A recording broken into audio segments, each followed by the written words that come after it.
Audrey and I remain very close friends, and I think we are all indebted to Audrey on the show.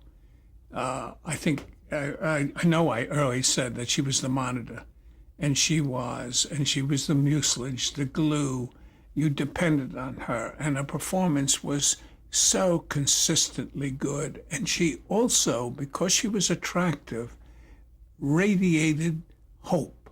It was he had something, and only a question of recognizing. He had this marvelous wife, both spiritually and physically, and so that he wasn't the loser he thought he was.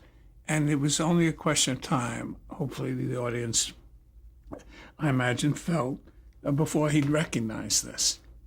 And I think it was very important that Audrey portray the character she did.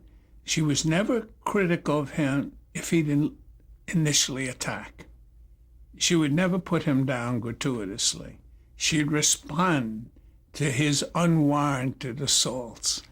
And so therefore she was essentially in the right, and he would recognize it by the end of the show. Gleason was very astute in constructing these characters. So Baby You're the Greatest was always the predictable recognition, but almost the required one. No. How did Audrey Meadows stand up to Gleason in those scenes where, I mean, how did you manage to make Ralph still more sympathetic even when he's screaming? Again, that's built into the actor and the camera. There's something that tells you that underneath this, there's a good person.